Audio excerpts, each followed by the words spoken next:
Bismillahirrahmanirrahim. Assalamualaikum warahmatullahi wabarakatuh. Terima kasih yang telah menonton video ini. Pada kesempatan kali ini saya akan menjelaskan salah satu materi dalam mata kuliah struktur aljabar, yaitu peta konsep dari materi grup. Nah, sebelumnya perkenalkan, nama saya Hairul Irsyad S dari Pendidikan Matematika UIN Alauddin Makassar. Nah, grup di sini terbagi atas dua. Yang pertama pengertian grup, yang kedua sifat-sifat grup. Nah, sifat-sifat grup ini dalam sifat-sifat grup memiliki teorema-teorema dan definisi, yaitu teorema 2.4, 2.5, 2.6, 2.7, 2.8. Kemudian kita akan bahas definisi 2.1 mengenai grup. Nah, pengertiannya itu suatu sistem aljabar terhadap operasi bintang G dari himpunan tidak kosong G dengan operasi biner bintang dikatakan grup jika memenuhi sifat-sifat berikut. Yang pertama yaitu sifat ketertutupan, yang dimana untuk setiap A, B elemen G berlaku A operasi bintang B elemen G. Yang kedua, sifat asosiatif, yang dimana untuk setiap A, B, C elemen G berlaku A operasi bintang dalam kurung B operasi bintang C sama dengan dalam kurung A operasi bintang B dan operasi bintang C. Nah, yang ketiga adalah adanya unsur identitas di G. Nah, terdapat E elemen G sehingga untuk setiap A elemen G berlaku A operasi bintang E sama dengan E operasi bintang A sama dengan A. Jadi apapun yang dioperasikan dengan E atau identitas menghasilkan bilangan itu sendiri. Kemudian untuk setiap A elemen G ada A inverse juga elemen G, sehingga A operasi bintang A inverse sama dengan A inverse operasi bintang A. Nah, kemudian menghasilkan nilai identitas itu sendiri. Nah, berdasarkan definisi di atas, jika G operasi bintang merupakan grup dan memenuhi sifat komutatif, yaitu untuk setiap A, B elemen G berlaku A operasi bintang B sama dengan B operasi bintang A elemen G, maka G disebut grup komutatif. Sebaliknya, jika tidak memenuhi sifat komutatif, maka G disebut grup tidak komutatif. Nah, yang selanjutnya kita akan bahas mengenai teorema 2.4, yang yaitu ketunggalan unsur identitas. Jadi unsur identitas adalah suatu grup yang tunggal. Kemudian teorema 2.5 mengatakan setiap anggota suatu grup mempunyai inverse tunggal.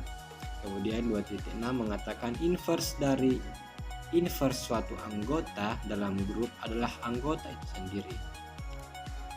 Kemudian definisi 2.7 yaitu suatu grupoid G dan X, Y elemen G dikatakan memenuhi hukum pencoretan kiri jika AX sama dengan AY mengakibatkan X sama dengan Y, dan dikatakan memenuhi hukum pencoretan kanan jika XA sama dengan YA mengakibatkan X sama dengan Y.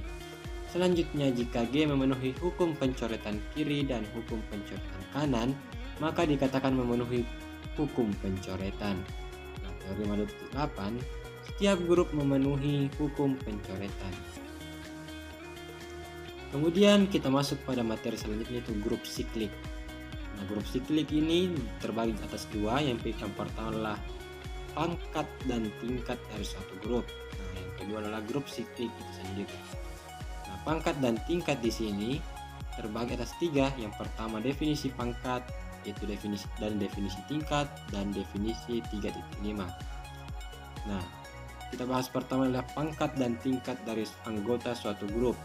Nah, definisinya yaitu misalkan G grup dan A elemen G didefinisikan A pangkat 1 sama dengan A, maka A pangkat N tambah 1 sama dengan A pangkat N. Kemudian A untuk setiap N elemen N merupakan suatu grup dengan operasi penjumlahan. Jadi ini maksudnya kalau pangkat dalam operasi penjumlahan yaitu dikalikan, jadi gitu. Misalkan A pangkat 2 sama dengan A dikali A sama dengan A ditambah A sama dengan 2A. Jadi A pangkat 3 yaitu A ditambah 2A sama dengan 3A. Nah, definisi tingkat order dari anggota grup. Misalkan G grup, A elemen G dan E identitas G, jika P sama dengan himpunan N elemen N, kemudian A pangkat N sama dengan identitas, maka tidak boleh sama dengan himpunan kosong. Maka tingkat atau order dari A adalah minimum dalam kurung himpunan N elemen N, kemudian A pangkat N sama dengan identitas. Definisi 3.5 mengatakan suatu grup G disebut yang pertama periodik, aperiodik, dan campuran. Jadi G grup itu terbagi atas 3 lagi, yaitu periodik, aperiodik, dan campuran. Periodik atau berkala atau torsion grup jika untuk setiap A elemen G maka TA tidak boleh sama dengan tak hingga. Yang kedua aperiodik atau trision atau free group jika untuk setiap A elemen G maka A tidak boleh sama dengan identitas, maka TA sama dengan tak hingga. Kemudian yang ketiga adalah campuran atau mixed group jika ada untuk setiap A elemen G sehingga TA sama dengan tak hingga dan ada B sama dengan tidak boleh sama dengan identitas, sehingga TB tidak boleh sama dengan tak hingga. Jadi campuran adalah ada aperiodiknya dan ada periodiknya juga. Kemudian kita ke grup siklik. Suatu grup G dikatakan grup siklik jika ada A elemen G sehingga setiap anggota dari G dapat dibentuk oleh A. Dengan kata lain, jika G grup dengan operasi binar perkalian, maka G merupakan grup siklik yang dibentuk oleh A elemen G. Jika dan hanya jika setiap anggota dari G berbentuk AN untuk suatu N elemen Z. Selanjutnya, jika G merupakan grup dengan operasi penjumlahan, maka G merupakan grup siklik yang dibentuk oleh A elemen G. Jika dan hanya jika setiap anggota G berbentuk NA untuk setiap N elemen Z. Dalam hal A elemen G yang membentuk grup siklik G, A biasanya disebut sebagai generator dari G, dan ditulis G sama dengan A, dan A juga biasa disebut sebagai monogenik karena suatu anggota sebagai generator dari grup siklik. Kemudian selanjutnya grup permutasi terbagi atas 4, yaitu yang pertama permutasi, grup permutasi, orbit permutasi, dan permutasi siklik. Grup permutasi suatu fungsi satu onto dari himpunan terhingga ke himpunan itu sendiri disebut permutasi. Jadi permutasi adalah suatu fungsi satu onto dari himpunan terhingga ke himpunan itu sendiri. Kemudian grup permutasi yaitu misalkan S memuat himpunan A1, A2 sampai AN, himpunan terhingga yang mempunyai N anggota yang berbeda, maka permutasi berbeda yang didefinisikan pada S sebanyak N faktorial. Misalkan Pn yaitu sama dengan himpunan simetri dari permutasi berderajat N, maka Pn mempunyai N faktorial anggota berbeda. Orbit permutasi, misalkan F permutasi pada himpunan S, dan jika didefinisikan relasi pada S yaitu untuk setiap AB elemen S, maka A dikurang B jika dan hanya jika FNA sama dengan B untuk setiap N elemen Z, maka F pangkat N menyatakan banyaknya permutasi yang berbeda dari S. Kemudian permutasi siklik, suatu permutasi F berderajat N di mana menukar tempat M objek A1, A2, A3 sampai AN putaran dikatakan permutasi siklik derajat M karena M putaran. anggotanya memiliki M putaran dan N dikurang M sama dengan objek sisanya merupakan invarian atas F. Invarian terjadi jika F A sama dengan A. Kemudian kompleks dan subgrup. Pengertian kompleks dan subgrup yang dibentuk oleh kompleks. Nah, subgrup yang dibentuk oleh kompleks ini terbagi atas 3 teorema. Teorema 4.6, 4.7, dan 4.8. Kompleks dan subgrup. Misalkan G adalah grup dan H merupakan subset sebarang di G, maka H disebut kompleks dari G. Namun perlu ditegaskan bahwa apabila G bukan grup, maka H bukan kompleks dari G. Definisi 4.1, suatu kompleks tidak kosong H dari grup G dinamakan subgrup dari G jika H merupakan grup terhadap operasi yang sama di dalam G.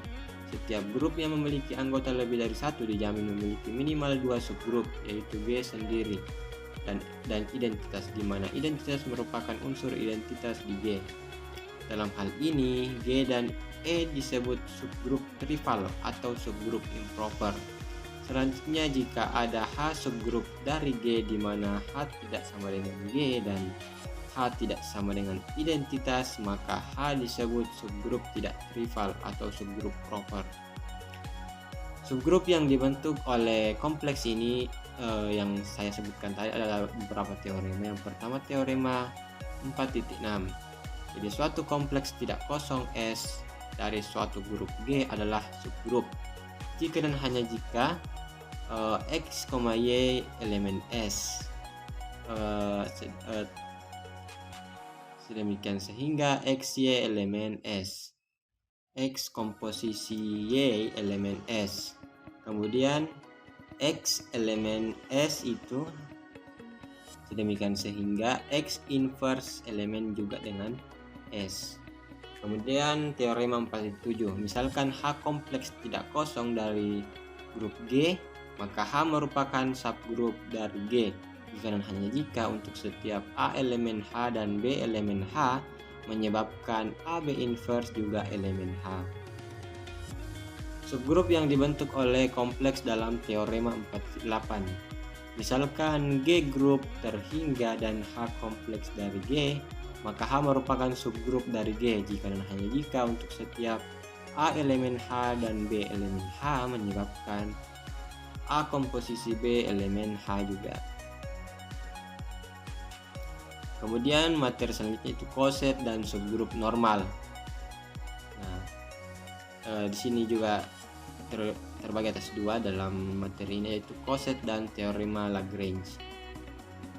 Nah, yang pertama koset, misalkan G suatu grup dan H merupakan subgrup dari G jika A elemen G sebarang, maka kompleks dari G yang menyatakan, maksudnya yang dinyatakan oleh HA dan AH yang didefinisikan sebagai berikut.